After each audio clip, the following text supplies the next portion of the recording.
말씀 공부하도록 할게요. 에베소서 1장 1절부터 2절 함께 한 목소리를 읽겠습니다. 시작. 하나님의 뜻으로 말미암아 그리스도 예수의 사도된 바울은 에베소에 있는 성도들과 그리스도 예수 안에 있는 신실한 자들에게 편지하노니 하나님 우리 아버지와 주 예수 그리스도로부터 은혜와 평강이 너에게 있을지어다. 아멘. 우리 지난 시간에는 하나님의 뜻으로 말미암아 그리스도 예수의 사도된 바울까지 우리 공부하였죠. 1장 1절 상반절에 그 하나님의 뜻으로 장악된 사도 바울의 모습, 사도의 모습 속에서 교회의 모습들을 공부하였고, 성도와 이 세상이 구분되는 유일한 기준은 윤리나 도덕, 혹은 성공의 법칙이나 혹은 어떤 신비적인 체험, 그런 것들이 아니라 우리 안에 하나님의 뜻으로서의 말씀에 의해서 하나님의 백성과 그렇지 않는 자들이 구분된다라고 하였죠. 하나님의 뜻을 말씀이라는 내용으로 진리라는 복음으로 받아들인 이들이 바로 세상에서 세상으로 보내어진 사도로서 하나님 나라의 식민지로서의 교회라고 하였습니다. 교회는 바로 이 지옥이라는 세상에서 하나님의 뜻에 의하여 장악되어진 존재로 세상에게 발각되어지고, 그것으로 말미암아 세상 속에 감추어진 하나님의 백성들이 보여지는 말씀을 통해서 주님께로 돌아오는 그 교회의 사도적 사명에 대해서 함께 공부하였습니다. 그래서 우리가 하나님의 뜻에 의하여 장악되어 있는지, 그래서 이 세상 사람들에게 사도로 보내어진 자로 하나님 나라의 식민지로 발각되고 있는지를 한번 생각해보는 시간을 가졌지요. 오늘은 이어서 1절 중반 하반절과 2절까지는 못 나갈 것 같아요. 그래서 에베소에 있는 성도들과 그리스도 예수 안에 있는 신실한 자들에 관해서 한번 말씀 공부하도록 하겠습니다. 사도는 이어서 이렇게 하나님의 뜻에 장악당한 교회의 실존을 성도들과 신실한 자들이라고 표현하고 있습니다. 그런데 이들이 하나님의 뜻을 감지하고 살고 있는 곳, 성도들과 신실한 자들이 하나님의 뜻에 의하여 장악당한 그 하나님의 백성이 살고 있는 곳이 어디라고 지금 말하고 있어요? 에베소라는 장소를 말하고 있죠. 그러니까 하나님의 백성으로서의 성도가 거주하는 곳이 하나님의 나라가 아니라 에베소라는 이 땅이라는 얘기죠. 그래서 우리는 역사 밖의 피안의 세계, 평안의 세계, 안락의 세계가 아니라 여전히 이 역사 안, 시간과 공간에 의해서 만들어지고 있는 이 세상, 인간의 의에 의해서 조작되어진 이 지옥이라는 거주지에 살고 있다라는 것을 이 본문을 통해서 알 수가 있습니다. 바울은 바로 이 에베소에 살고 있는 성도들과 신실한 자들에게 편지하고 있는 하나님의 말씀을 증거하고 있습니다. 그래서 오늘은 에베소라는 지역이 우리에게 주는 내용이 무엇인지를 한번 상고하고 싶어요. 에베소를 이렇게 사전이랑 성경 사전을 통해서 찾아보니까 그 BC 1000년 전부터 그 무역지로 많이 발전된 곳이라고 되어 있더라고요.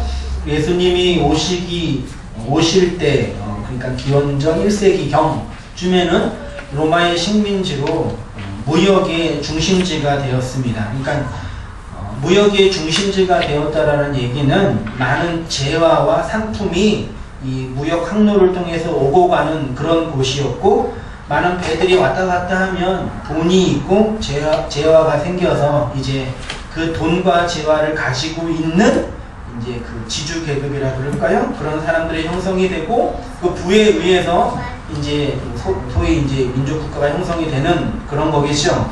그렇게 이제 무역의 중심지로 성장하고 있었던 반면에 경제적으로, 종교적으로 볼 때는 아뎀이라는 헬라어로 아르템이라는 그 여신을 숭배하는 지역으로 유명합니다. 사전을 보니까 그 당시에 5만 명 정도 되는 사람들을 수용할 수 있는 거대한 신전이 에베소 지역에 있었고, 그 아뎀이 그 여신은 어떻게 생겼냐면 혹시 보신 분 계실지도 모르는데 가슴이 수십 개가 달려 있어요. 그러니까 가슴이 여자의 가슴이 수십 개 달려 있다는 뜻은 뭐죠? 풍요와 다산을 상징하는 것이에요. 그러니까 그 당시에 아데미를 숨기고 있는 그 사람들은 그 아데미 신을 보면서 우리에게 풍요와 다산을 이제 허락해 달라고 그렇게 이방신을 섬겼던 지역이었죠. 그러니까 바울이 에베소서 사도행전 19장에 에베소에서 말씀을 증거하면서 이제 많은 부흥과 역사가 일어나면서 그 아데미 신을 조각으로 만들었던 그런 조각상들이 부흥으로 말미암아 이제 우상을 버리게 되니까 돈을 못 벌게 됐어요. 그래서 이제 바울과 그의 일행들을 이제 공회에 막 집어넣고 막 그 폭력을 행하면서 너 그렇게 말씀 전하지 말라라고 했던 장면이 나와 있는 거죠. 에베소는 이렇게 풍요와 번영을 꿈꾸며 살고 있는 모든 인간 군상들의 역사이며 삶의 현장이었다라는 겁니다. 세상은 언제나 풍요와 번영을 꿈꾸지요. 그래서 이 세상이 진보하고 발전할 것이라고 너스레를 떱니다. 세상은 언제나 우리가 살만한 곳이라고 거짓된 정보로 조작하고 사람들을 조종합니다. 그래서 이 세상에 살고 있는 모든 인간은 그 시대의 정신을 따라 자연스럽게 살아갈 수밖에 없는 존재가 되지요. 그래서 모든 인간은 그 시대의 아들이라고 흔히 말합니다. 이게 무슨 뜻이냐면 그 시대가 요구하는 삶을 쉽게 뿌리칠 수가 없다라는 거죠. 그런데 하나님은 바로 이런 세상의 문명 속에서 그 시대의 노예로 살고 있는 자들에게 하늘의 계시를 주심으로 저와 여러분을 성도로 신실한 자들로 살게 한다는 거죠. 에베소서는 바로 이러한 세속의 문명이 강력한 힘을 발휘하고 있는 도시에 살고 있는 성도들과 신실한 자들에게 하나님의 말씀으로 증거된 편지입니다.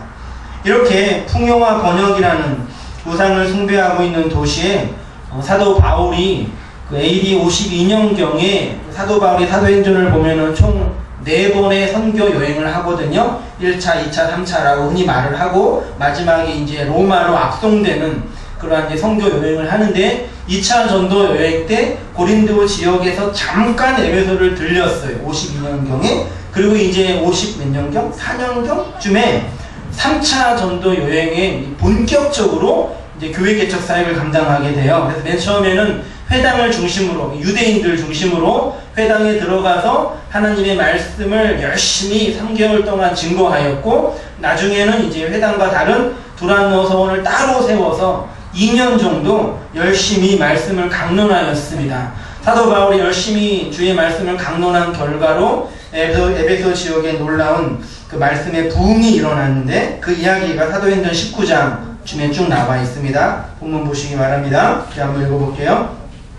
바울이 회당에 들어가 3달 동안 담대히 하나님 나라에 관하여 강론하며 권면하되 어떤 사람들은 마음이 굳어 순종하지 않고 무리 앞에서 이도를 비방하거늘 바울이 그들을 떠나 제자들을 따로 세우고 두란노 서원에서 날마다 강론하니 2해 동안 이같이 하니 아시아에 사는 자는 유대인이나 헬라인이나 다 주의 말씀을 듣더라. 하나님이 바울의 손으로 놀라운 능력을 행하게 하시니 심지어 사람들이 바울의 몸에서 손수건이나 앞치마를 가져다가 병든 사람에게 얹으면 그 병이 떠나고 악기도 나가더라.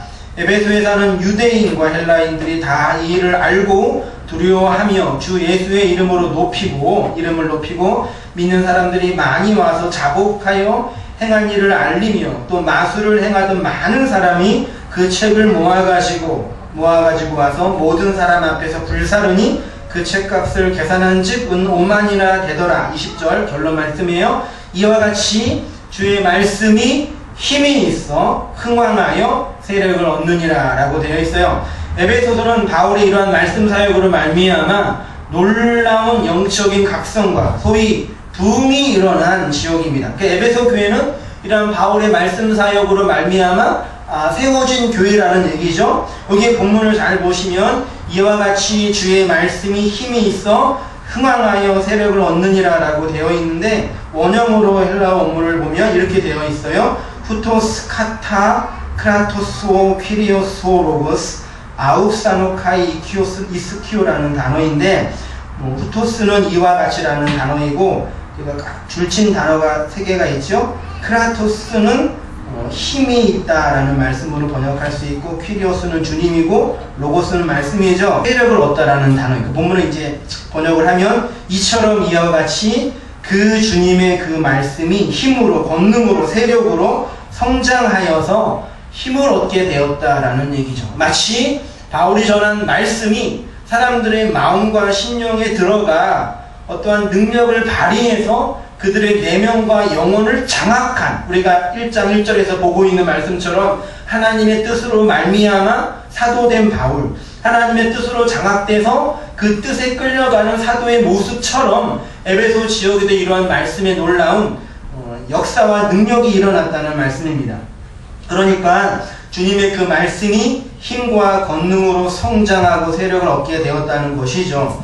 이런 바울의 사역의 결론이 이렇게 날 수 있었던 이유는 뭐냐면, 바울이 2년 반 가까이 3개월 정도 회당에서 열심히 주님의 말씀을 증거하는 것, 유대인들을 향하여, 그리고 따로 말씀을 듣는 자들을 따로 세워서 두란노 소원에서 2년 정도 열심히 말씀을 증거한 결과로 이러한 이와 같이 주의 말씀이 힘이 있어 흥황하여 세력을 얻는다라고 본문이 말하고 있죠. 이 본문을 좀 더 깊이 보도록 할게요.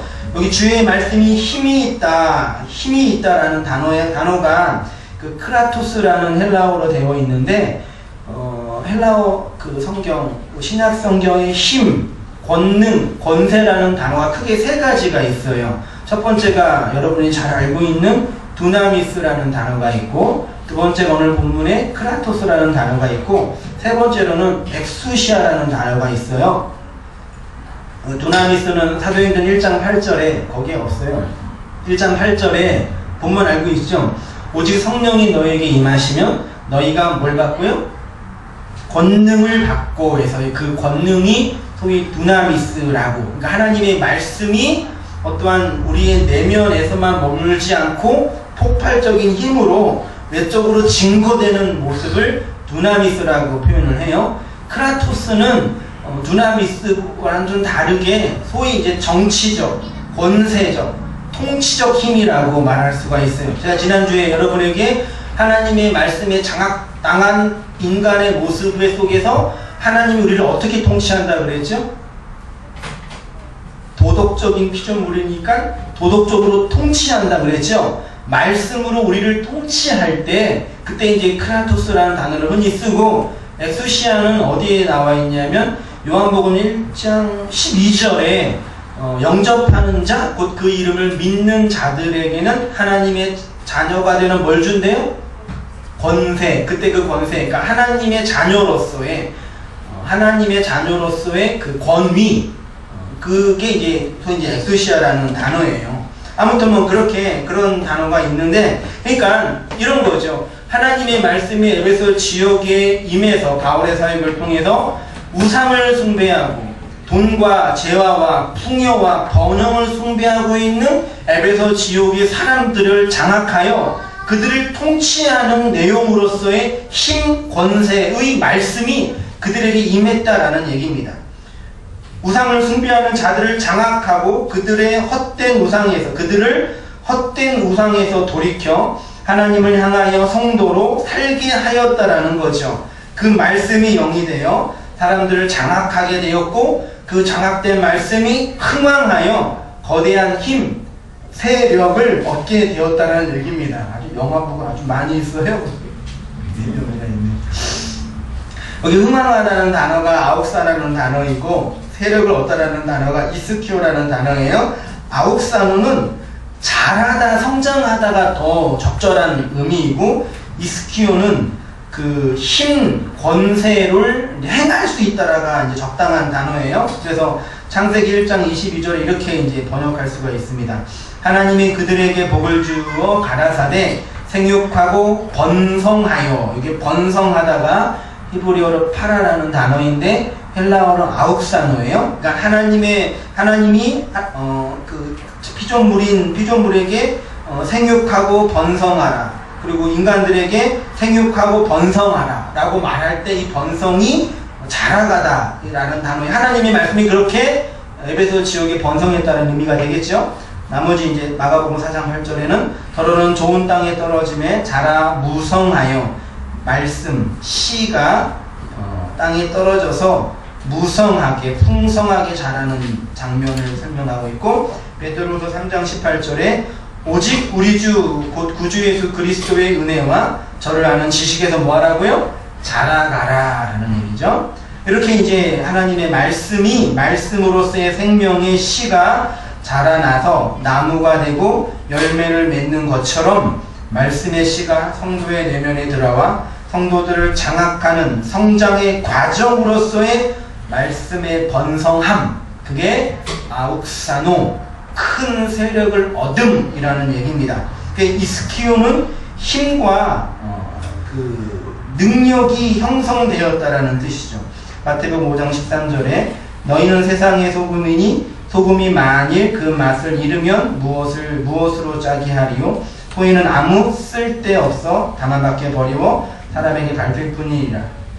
빌립보서 4장 13절에 내게 능력 주시는 자 안에서 내가 모든 것을 뭐 할 수 있다? 할 수 있느니라. 자, 한번 읽어볼게요. 소금이 소금으로 존재할 수 있는 힘과 능력, 하나님의 능력 안에서 행할 수 있는 힘을 이스키오라고 합니다. 이렇게 주님의 말씀인 로고스가 주의 백성을 장악하고 그들을 다스림으로 에베소 지역의 놀라운 영적인 각성과 부흥이 일어난 것이죠. 전 이 본문의 말씀을 통해서 오늘 우리의 교회가, 특별히 우리 온땅교회가, 제가, 여러분이 이 하나님의 말씀으로 말미암아 성장하고 그리고 하나님의 말씀으로서의 힘과 능력을 발휘할 수 있는 존재로 새로워지기를 바라는 마음이 간절하게 되었습니다.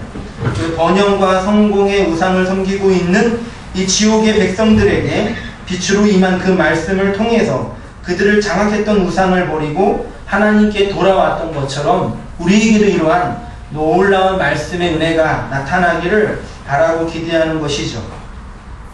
우리의 삶을 돌아봤으면 좋겠어요. 2000년 전에 에베소 지역에 있었던 그 말씀의 권세가 오늘 우리에게도 동일하게 나타나고 있다라는 것이에요.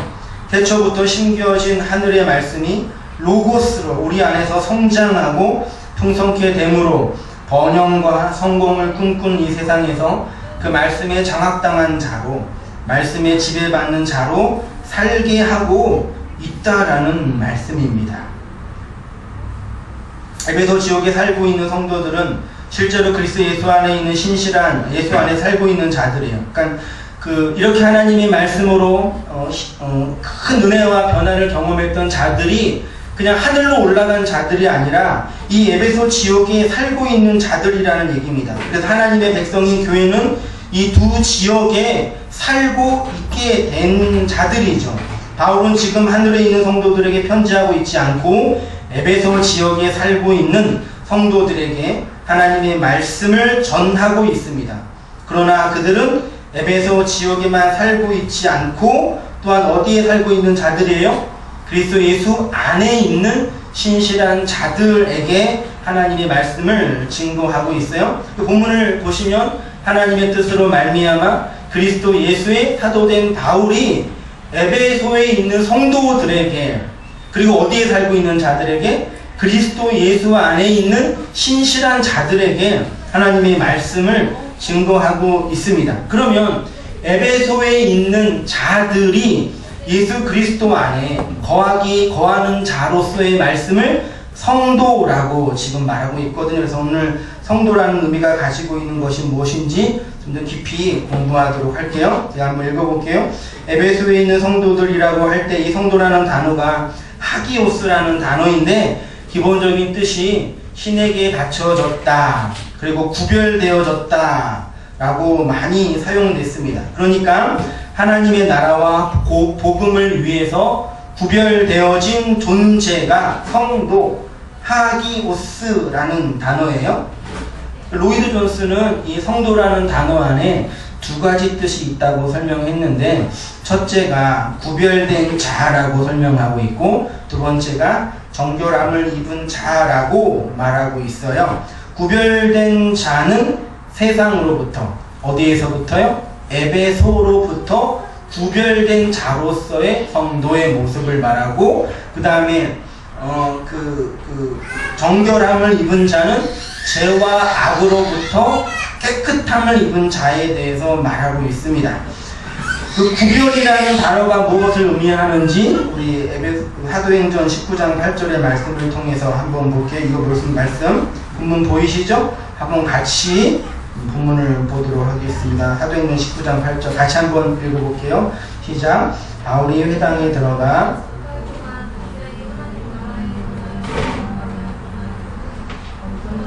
마음이 굳어 순종하지 않고 우리 앞에서 이 돌을 비방한 후 바울이 그들을 떠나 제자들을 따로 세우고 두란노 섬에서 날마다 강행하니라. 재미있는 게 뭐냐면 바울이 열심히 에베소 지역에서 말씀을 증거했잖아요.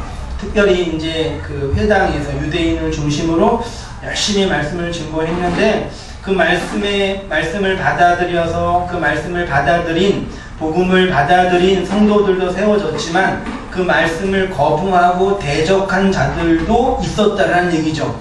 그럼 바울이 하나님의 말씀, 바울의 말씀을 거역하고 거부한 자들에게 어떻게 행동했는지를 보세요. 그들을 어떻게 했죠? 그들을 어떻게 했죠? 그들을 설득했나요? 그들을 달랬나요? 그들을 본문에서는 그들을 떠났다고 말했구나. 바울이 그 말씀을 대적하고 비방하는 자들을 떠나 제자들을 따로 세웠다라고 말하고 있는데, 여기에서 따로 세운 거, 그게 분리와 구별을 의미해요. 그러니까 성도가 의미하는 첫째 의미가 뭐냐면, 이렇게 주님의 말씀을 대적하고 거스리는 자들을 떠나 분리된 자로 있는 것이 바로 성도가 의미하는 것입니다. 그게 하기오스의 첫 번째 의미죠. 교회는 바로 이렇게 세상에서 따로 구분되어 분리되어 하나님의 말씀을 듣는 자로 세워진 자들이에요. 교회가 뭐라고요? 세상에서 하나님의 말씀을 듣는 자로, 따로 분리된 자로 세워진 공동체, 성도, 교인이 바로 교회라는 얘기입니다. 이러한 예는 구약 성경에도 많이 나와 있죠. 하나님께서 오래전에 아브라함을 택하시고 그의 12아들을 택하셔서 어떠한 민족을 세웠어요? 이스라엘이라는 민족을 세웠잖아요. 그 당시 고대근동 지역에는 수없이 많은 나라들이 있었어요. 수없이 많은 나라들이 있었고 많은 문명과 더 탁월한 문명을 소유했던 나라들이 있었음에도 불구하고 하나님은 이스라엘이라는 나라를 따로 구분해서 세상과 분리시켰다는 얘기죠. 그것이 성도가 의미하는 첫 번째라는 얘기입니다. 바울은 그것을 하나님의 신탁이라고 하였습니다. 다른 나라들의 주권은 오직 그들의 왕에게만 있지만 이스라엘의 주권은 그들의 왕이 아니라 그들의 참된 왕인 여호와 하나님께 있죠. 그래서 하나님의 통치를 받으며 세상에 살고 있는 국가로, 민족으로 있었던 거지요. 그들이 바로 세상으로부터 분리된 자라는 뜻입니다. 저희 본문의 말씀을 통해서 이러한 성도의 모습을 한번 살펴보았으면 좋겠어요. 성도의 본질은 이렇게 세상으로부터 분리된 자라는 얘기입니다. 성도의 본질이 뭐라고요? 세상으로부터 분리된 자예요. 그러면 세상으로부터 분리되면은 어떤 일이 일어나죠? 세상 아데미를 섬기고 번영과 풍요를 따라서 살고 있는 이 시대의 문명으로부터 우리가 분리돼서 따로 구분되어졌어요. 그러면 어떤 일이 일어나죠? 고립이 발생돼요.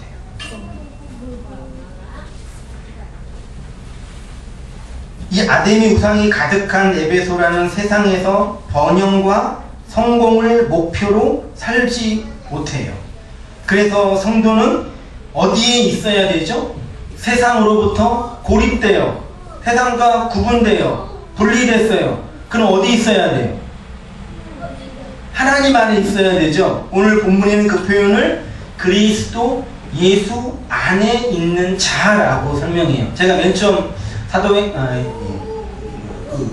에베소서 강의 첫 번째 강의할 때 에베소서는 그리스도에 대해서 잘 설명한다고 말하면서 그리스도 안에 있는 자에 대해서 말하고 있잖아요.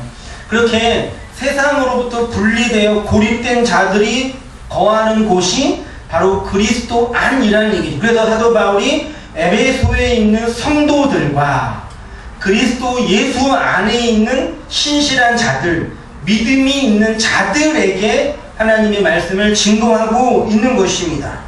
성도들은 이렇게, 우리들은 이렇게 에베소에 살고 있는 성도들이지만 우리의 본질은 그리스도 예수 안에 있는 자들이라는 얘기입니다.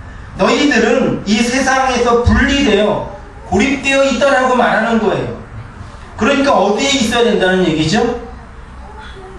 그리스도 예수 안에 있어야 된다는 말입니다. 그래서 세상으로부터 성도로 하나님의 백성으로 구별된 자는 그리스도 예수 안에 있을 수밖에 없는 것입니다. 여기서 성도의 고난이 있습니다. 모든 인간은 자신의 존재감을 자신의 행위 안에서 찾는다 그랬죠. 제가 지난 시간에 인간이, 죄인인 인간이, 모든 아담 군상들이 존재하는 삶의 방식을 뭐라 그랬어요? 또 물어볼까요? 지난주에 저기 있었던 주한 형제한테 여기서 물어볼까요? 모든 인간이 존재하는 삶의 존재 방식, 인간은 무엇을 위해서, 왜 존재한다 그랬죠? 준이야? 주한 형제? 왜 존재한다 그랬죠? 자신의 자아를 지키고 확장하기 위해서 존재한다 그랬죠. 존재감을 자신의 행위 안에서 찾으려고 합니다. 그래서 자신의 행위와 자신의 가치를 통해서 나라는 자아를 정의하고 규정합니다. 4페이지 맨 위에 한번 보세요. 여기 한번 아래부터 한번 줄을 쳐보세요. 모든 인간은 자신의 존재감을 자신의 어디 안에서요? 어디 안에서요? 행위 안에서 찾으려고 해요. 그래서 자신의 행위와 자신의 가치를 통해서 나라는 자아를 만들어내요. 그러나 줄 치세요. 하나님은 인간을 어디에서 찾아요? 그리스도 안에서 찾아요. 이것이 인간이 당하고 있는 큰 문제점입니다. 인간의 본성은 자신의 존재를 자신의 자아와 자신의 행위 안에서 찾아내려고 해요. 그런데 하나님은 인간을 인간의 행위와 인간의 존재감에서 찾는 것이 아니라 어디에서 찾는다고요?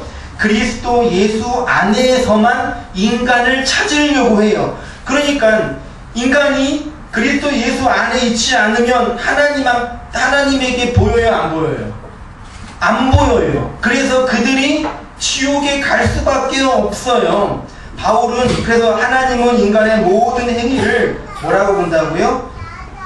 본문에 제가 쓰레기라고 표현했는데 제 말이 아니라 이사야서 64장 6절에 이런 말씀이 있습니다. 무릇 우리는 다 부정한 자 같아서 더러운 자 같아서 우리의 의는 다 더러운 옷이에요. 더러운 옷이라고, 우리의 의가 더러운 옷이라고 성경이 말하고 있어요. 그러니까 하나님은 인간의 모든 행위를 쓰레기로 봐요. 바울은 자신의 행위를 무엇이라고 했냐면 배설물이라고 했어요. 자신이 행한 모든 행위는 배설물이 한 걸 뭐죠? 똥이에요. 똥. 내가 행한 모든 행위가 똥이 된다는 얘기예요. 이것은 바울 개인의 역사만 말하는 것이 아니라 인류의 역사가 자신의 인생을 통해서 만들어내는 것이 배설물이라는 얘기입니다. 빌립보서 3장 4절에 그 이야기가 있습니다. 잘 보세요. 그러나 나도 육체를 신뢰할 만하며 만일 누구든지 다른 이가 육체를 신뢰할 것이 있는 줄 생각하면 나는 더 그러하니라. 나는 8일 만에 할례를 받고 이스라엘 족속이요 베냐민 지파요 히브리인 중에 히브리인이요 율법으로는 바리새인이요 열심으로는 교회를 박해하고 율법에 의로는 흠이 없는 자라. 그러나 무엇이든지 내게 유익하던 것을 내가 그리스도를 위하여 다 해로 여길 뿐더러 또한 모든 것을 해로 여김은 내 주 그리스도 예수를 아는 지식이 가장 고상하기 때문이라. 내가 그를 위하여 모든 것을 잃어버리고 뭘로 여기면요 배설물로 여기면 자신이 여태까지 행한 모든 것 난 지 8일 만에 할례를 하고 이스라엘 족속이고 베냐민의 지파고 히브리인 중에 히브리인고 율법에 의로는 흠이 없는 자로 행한 모든 행위가 배설물이라고 지금 말하고 있어요. 왜요? 그리스도를 얻고 그 다음에 뭐예요? 그 안에서 바울 자신이 자신의 존재를 어디 안에서 발견하려고 자신이 행한 모든 것을 배설물로 여긴다 그랬어요? 자신의 존재를 그리스도 안에서 발견하려고 자신이 행한 율법의 모든 행위를 또 배설물로 여긴다라고 말하는 거예요. 내가 가진 의는 율법에서 난 의가 아니오 난 것이 아니 오직 그리스도를 믿음으로 말미암는 것이니 곧 믿음으로 하나님께로부터 난 의라 라고 말하고 있습니다. 바울은 자신이 행한 모든 행위를 똥이라고 합니다. 그래서 자신을 그리스도 안에서 발견한다고 하는 거예요. 왜냐하면 하나님은 모든 인간을 오직 그리스도 안에서만 보기 때문입니다. 그리스도 안에 있지 않는 모든 존재는 그래서 죄와 악으로 하나님이 규정하는 거예요. 그리스도 안에 있지 않는 자를 하나님이 심판하시는 거죠. 그러니까 이것이 인간과 하나님의 시각 차이예요. 이것이 참된 종교와 거짓된 종교의 시각 차이예요. 이것이 참된 종교를 믿고 있는 신자와 거짓된 종교를 따르고 있는 자들의 시각 차이예요. 하나님이 최초 인류인 아담과 하와에게 명령하시고 제일 먼저 물으신 물음이 뭔지 아세요? 절 보세요. 이제 거의 다 끝났어요. 하나님이 선악과 만들어 놓고 선악과 먹은 아담과 하와에게 최초로 물은 게 뭐예요? 선악과 먹었잖아요. 왜 먹었니? 그러지 말았어야지. 그러면 괜찮는데 뭐라고 물었을까요? 아담아, 내가 어디 있느냐라고 물었어요. 되게 중요해요. 하나님은 우리에게 뭘 물으시냐면 내가 어디에 있느냐. 우리는 하나님께 뭘 대답해요? 내가 이것을 행했습니다. 그러니까 인간은 끊임없이 자기의 존재를 자기의 행위 안에서 만들어내요.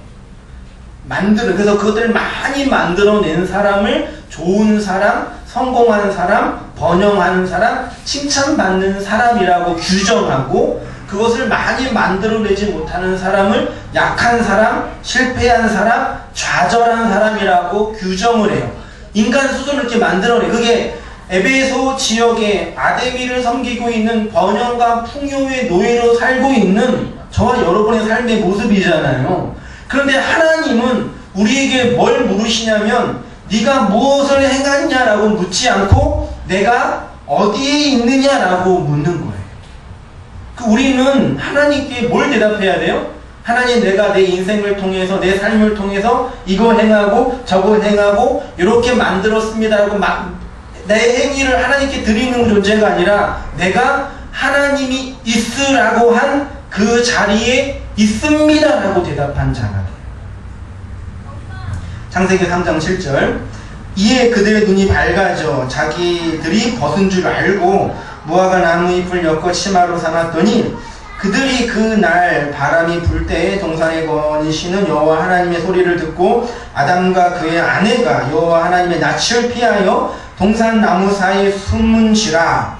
여호와 하나님이 아담을 부르시며 그에게 이르시되 내가 어디에 있느냐. 이르시되 내가 동산에서 하나님의 소리를 듣고 벗었으므로 두려워하여 숨었나이다. 하나님은 아담, 즉 사람에게, 아담이라는 단어 자체가 사람이라는 뜻이에요. 내가 어디이니라고 장소를 묻고 계시는데 인간은 자꾸 내가 어디 있는 이 장소에 대한 답이 아니라 내가 벗었어요 라고 자신의 행위를 말하는 거예요. 이것이 인간의 역사이고 그 역사가 하나님 앞에 내어놓는 것으로서의 배설물이라는 얘기입니다. 그 역사가 하나님 앞에 내어놓는 것으로서의 배설물이라는 얘기예요. 하나님은 우리가 한번 줄쳐보세요. 보이시나요? 5페이지 맨 왼쪽 상단 중간쯤에 하나님은 우리가 무엇을 행하는 것에는 관심이 없어요. 잘 들으셔야 돼요. 제가 옛날에 청년부 설교하면서 청년들한테 그런 얘기 했어요. 하나님은 여러분의 행복에 관심이 없어요. 대부분 청년들이 이제 놀래 자빠졌죠. 그러면 하나님은 나한테 무슨 관심이 있느냐. 잘못된 신간이에요. 물론 행복에 관심이 있으시겠죠. 근데 그 안에는 더 많은 의미가 있어요. 아무튼 하나님은 우리가 무엇을 행하는 것에는 관심이 없어요. 어차피 인간이 내어놓는 것은 하나님 보시기에 배설물이 되기 때문이에요. 하나님이 우리에게 무엇을 물으시냐면 아담아, 인간아, 성민아, 성도들아, 여러분들이요, 여러분들이 어디 있느냐, 어디에 있느냐. 똥을 만들어내는 행위를 묻는 것이 아니라 존재를 규정하는 장소를 묻는 거예요. 그러니까 인간이 자기 의의를 가지고 살고 있는 인간이 이러한 하나님의 복음적인 요구 앞에 기분이 나쁜 것이요. 내가 여태까지 30년 동안, 40년 동안, 50년 동안, 60년 동안 쌓아놓은 내 인생의 가치를 하나님이 인정하지 않으니까 기분 나쁜 거예요. 그런 이야기가 마태복음 7장도 동일하게 나와 있습니다. 이러므로 그들의 열매로 그들을 알리라. 나더러 주여 주여 하는 자마다 천국에 들어갈 것이 아니요 다만 하늘에 계신 내 아버지의 뜻대로 행하는 자라야 들어가리라. 이 본문을 가지고 많은 알미니언 주의자들이 봐라, 믿음으로 구원받는 거 아니야, 믿는다고 되는 게 아니야, 아버지의 뜻대로 행해야 돼 라고, 행함이 중요해라고 말을 하는데 성경을 정말 어리석게 보시는 거예요. 아버지의 뜻대로 행하는 게 뭔지를 알아야 되겠죠. 아무튼 그날에 많은 사람이 나더러 이르되 주여 주여 우리가 주의 이름으로 선지자 노릇하며 주의 이름으로 귀신을 쫓아내며 주의 이름으로 많은 권능을 행하지 아니하였나이까 하리니 그때 내가 그들에게 밝히 말하되 내가 너희를 도무지 알지 못하니 불법을 행하는 자들아 내게서 떠나가라. 하나님이 정해놓으신 의로움은 하늘에 계신 내 아버지의 뜻대로 행하는 거죠. 그러면 하나님이 우리에게 원하는 행함 뭘까요? 하나님이 우리에게 원하는 행함, 제가 여러분에게 계속 말씀드렸잖아요. 하나님은 우리의 행위에 관심이 없대요. 그 우리에게 원하는 행함은 뭐예요? 처음 물은 게 뭐죠? 내가 어디 있느냐잖아요. 그러니까 하나님이 우리에게 원하는 행함은 우리가 어디 안에 거하느냐라는 얘기예요. 예수 안에 있는 것, 예수를 잘 믿는 것, 그것이 하나님이 기뻐하시는 행함, 하나님이 원하시는 행함이에요. 인간이 스스로 규정한 행위를 행하는 자는 불법이라고 하죠. 결국 그들은 구원으로부터 제외되죠. 그렇다면 예수님이 원하시는 아버지의 뜻대로 행하는 것이 무엇이냐? 하나님 우리를 어디에서 규정하냐면 인간이 그리스도 안에 있느냐 그리스도 밖에 있느냐에 의해서, 인간이 그리스도 안에 있느냐 그리스도 밖에 있느냐에 의해서 의로운 존재인지 불의한 존재인지 선한 존재인지 악한 존재인지가 규정되는 거예요. 그래서 거짓 선지자들이 수없이 많은 일을 했잖아요. 선지자의 이름으로 귀신을 내어쫓고 주의 이름으로 권능을 행했는데 그것이 그리스도 밖에서 행한 일이라고 예수님이 지적하신 거예요. 그래서 불법이 돼요. 성도는 이렇게 인간 군상들이 정해놓은 자기 규정의 자리, 행함의 자리, 자기의 쌓기의 자리에서 분리되어서 하나님이 정하신 그리스도 안에 있는 자, 그리스도 안에서 자기를 발견한 자로 서 있게 됩니다. 그게 누구라고요? 그게 성도예요. 그래서 에베소에 살고 있지만 어디에 살고 있어야 된다는 얘기예요. 그리스도 예수 안에 살고 있어야 된다고 말하는 거예요. 이것이 성도가 가지고 있는 첫 번째 의미입니다. 두 번째 성도의 의미는 정결함을 입은 자입니다. 정결함이라는 것은 인간이 사회 계약으로 정해놓은 도덕이나 윤리나 관습이나 전통이 아니라 죄와 악에서부터 구별된 자라고 합니다. 죄 안에는 무서운 힘이 있습니다. 소위 이제 죄에 대한 책임, 죄책과 죄에 대한 오염, 부패가 죄 안에 있어요. 잘 보세요. 잘 보세요. 아담이 선악과를 먹고 죄에 대한 책벌, 징벌을 받았잖아요. 그 징벌은 두 가지로 나타났는데 역사 속에 죄에 대한 법적인 책임으로 나타났어요. 법적인 책임은 뭐예요? 법이 명령하는 것을 따라 행할 법이 요구하는 것을 할 수밖에 없는 거예요. 죄를 범하면 뭐라고 그랬어요? 죽는다고 그랬잖아요. 그래서 죄의 삭은 사막이니까 너 죽어야 돼. 죄에 대한 법적인 책임을 아담이 선악과를 먹고 모든 인류에게 고스란히 전해준 거예요. 두 번째 죄가 주는 힘은 오염이라고 법적으로 책임진 것뿐만 아니라 실제로 인간의 내면이 부패하고 썩고 문드러졌어요. 칼빈은 이것을 여름에 사과 갯짝이 썩어서 물처럼 막 그렇게 썩은 거 있잖아요. 인간의 내면과 영혼이 그렇게 썩어서 부패하고 오염됐다라고 말해줘. 그러니까 우리가 성도로서 정결함을 입은 자라는 얘기는 뭐냐면 이 죄에 대한 법적인 책임으로부터 구원을 받은 존재가 됐고, 그리고 죄가 가지고 있는 도덕적인 부패와 오염으로부터 구원받은 자가 됐다는 얘기죠. 그것이 정결함을 입은 성도가 되었다라는 말씀입니다. 그래서 죄인은 하나님의 법정에서 정죄를 받게 되고 그 죄로 말미암아 심판을 받게 됩니다. 뿐만 아니라 그는 자신의 내면을 실제적으로 부패시키고 오염시킵니다. 그래서 아주 더러운 영혼의 상태가 됩니다. 이러한 죄에 대한 책임과 죄에 대한 오염으로부터 우리를 구원해 주신 유일한 구원자가 누구예요? 우리 안에서 죄에 대한 책임을 극복할 수 있는 힘도 없고 우리 안에서 죄의 오염, 더러움과 부패를 깨끗하게 할 힘이 없어요. 그러니까 인간이 만들어 놓은 도덕이나 사회 규범이 말하는 건 뭐냐면, 인간들은 자신의 힘과 적절하게 교육하고 적절하게 개선하면 내면의 더러움과 부패로부터 깨끗하게 될 수 있다라고 가르치는 건데, 성경은 그것에 대해서 never, 그럴 수 없다라고 말하죠. 인간을 죄에 대한 도덕적인 책임과 도덕적인 부패에서부터 구원시킬 수 있는 유일한 구원자는 누구예요? 그분이 바로 우리 주 예수 그리스도의 은혜입니다. 예수님께서 십자가에서 죽으신 그 은혜의 풍성함이 우리에게 어떻게 됐냐면 전가가 된 거죠. 그래서 죄에 대한 법적인 책임으로부터, 죄에 대한 오염으로부터 깨끗하게 된 얘기입니다. 그 이야기가 로마서 3장 19절 이하에 쭉 나와 있는데 한번 제가 읽어볼 테니까, 예수님의 그 십자가의 사건, 구속의 사건이 우리에게 어떻게 전가되었는지 한번 보시기 바랍니다. 로마서 3장 19절, 우리가 알거니와 물은 율법이 말하는 바는 율법 아래 있는 자들에게 말하는 것이니 이는 모든 입을 막고 온 세상으로 하나님의 심판 아래 있게 하려 함이라. 그러므로 율법의 행위로 그 앞에 의롭다 하시는 얻을 육체가 없나니 율법으로는 죄를 깨달음이라. 이제는 율법 외에 하나님의 한 의가 나타났으니 율법과 선지자들에게 증거를 받은 것이라. 곧 예수 그리스도를 믿음으로 말미암아 모든 믿는 자에게 미치는 하나님의 의인이 차별이 없느니라. 모든 사람이 죄를 범하였음에 하나님의 영광에 이르지 못하더니 그리스도 예수 안에 있는 속량으로 말미암아 하나님의 은혜로 값없이 의롭다 하심을 얻은 자 되었느니라.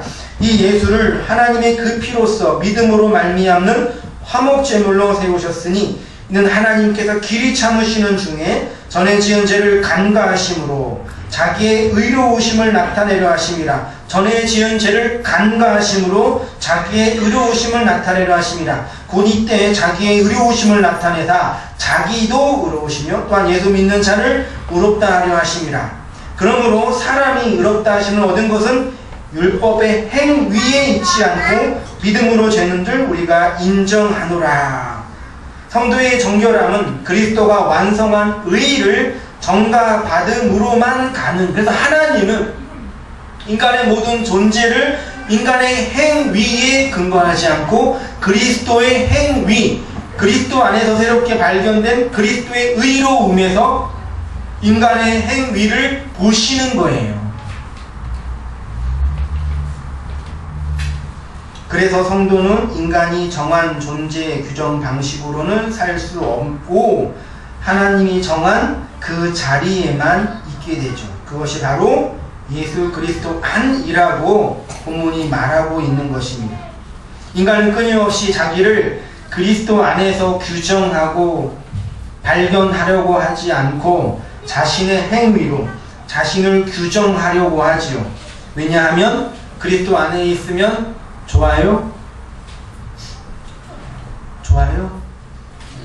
나쁠 건 없겠지만, 그러니까 신자가 여러분이 제가 그리스도 안에 있다는 건 뭐냐면요, 그냥 그리스도 안에 있어서 마음이 편안하다, 이 세상은 우리를 지켜준다, 그런 개념이 아니라, 절 보세요. 세상 사람들은 끊임없이 자신의 존재감을 끊임없이 경쟁해요. 그 안에서 1등 해야 돼요. 형제가 싸우는 거예요. 부모에게 인정받으려고. 그런데 성도라는 존재는 어디서 자기의 존재감을 확인하냐면 그리스도 안에서요. 근데 그리스도 안에 있으면 어떤 자가 되냐면 자기의 존재가 그리스도 안에서 그리스도에 의해서 삭제당하고 해체돼요. 그것이 예수님이 그렇게 말씀하셨던 자기 부인이고 자기 십자가라는 얘기예요. 그러니까 인류의 역사 나중에 공부하겠지만 가인의 계보와 셋의 계보를 자세히 보면은 창세기를 좀 보면은요, 가인의 계보 속에 라멕이 나오고 모두셀라도 나오고 두발가인도 나오고 유발도 나오고 야발도 나오잖아요.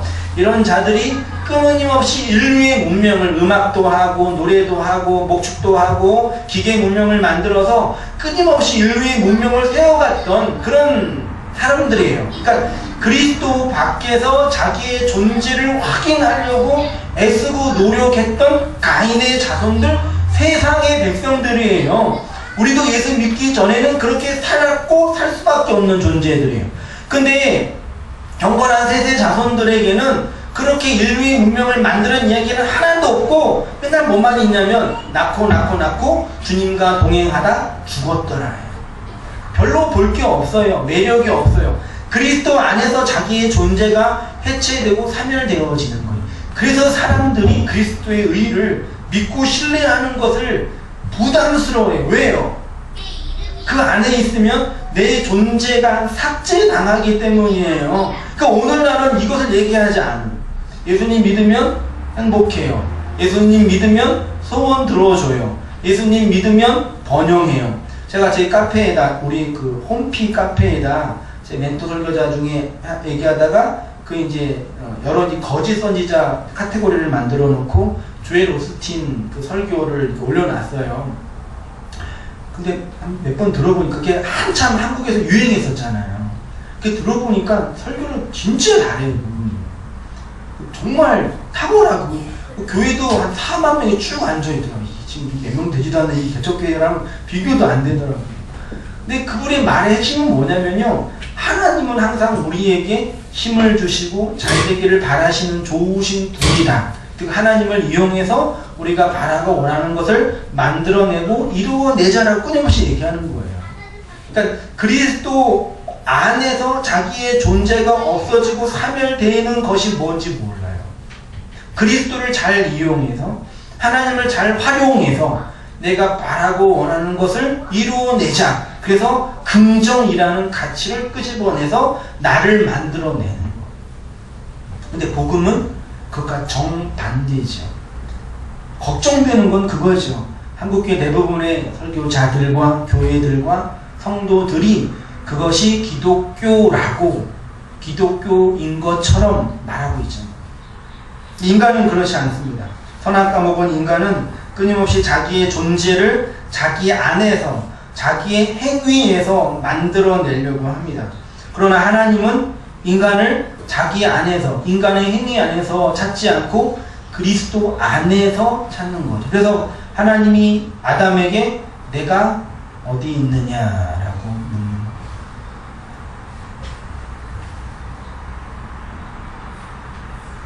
하나님이 그 행위를 받지 않으니까 하나님을 부정하고 살해하는 것이 인간이죠. 그 이야기가 이제 가인과 아벨의 이야기에 남아 있습니다. 아담이 그의 아내 하와와 동침하며 하와가 임신하여 가인을 낳고 이르되 내가 여호와로 말미암아 등남하였다 하니라. 또 그가 가인의 아우 아벨을 낳았는데 아벨은 양치는 자였고 가인은 농사하는 자였더라. 세월이 지난 후 가인은 땅의 소산으로 제물을 삼아 여호와께 드렸고 아벨은 자기도 양의 첫 새끼와 그 기름으로 드렸더니 여호와께서 아벨과 그의 제물은 받으셨으나 가인과 그의 제물은 받지 아니하신지라. 가인이 몹시 분하여 안색이 변하니 8절이요. 가인이 그 아우 아벨에게 말하고 그들이 들어있을 때에 가인이 그 아우 아벨을 쳐 죽이니라. 이 이야기가 결국 인간이 자기의 존재감을 인정해 주지 않는 하나님을 향하여 하나님을 대적하고 하나님을 살해한 장면이에요.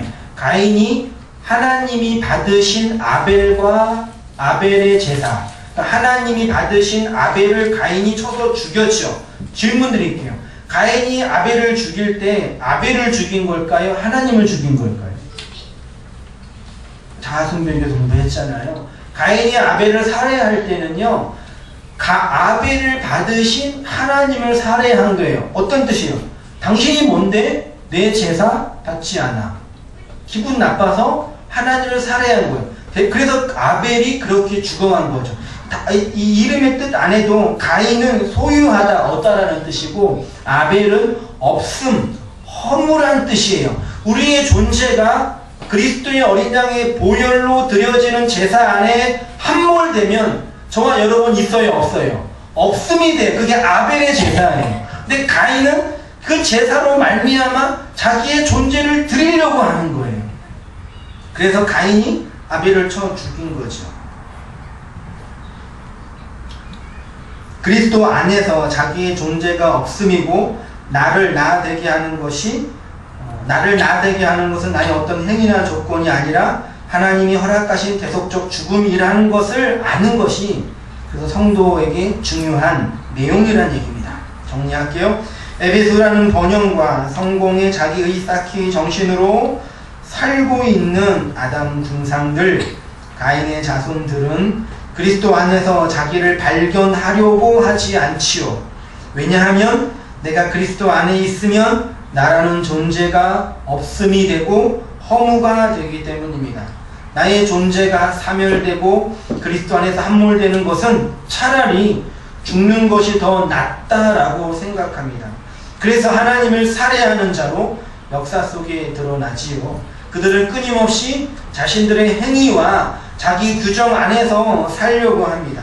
그러나 성도는 어떤 자들이죠? 그들은 여전히 성공과 번영이 지배하는 에베소에 살고 있지만 그리스도 안에서 자기를 해체한 자들입니다. 그래서 우리 한번 이 텍스트와 말씀을 통해서 우리가 어디에 있는 자인지 깊이 돌아봤으면 좋겠어요. 우리는 어디에 살고 있죠?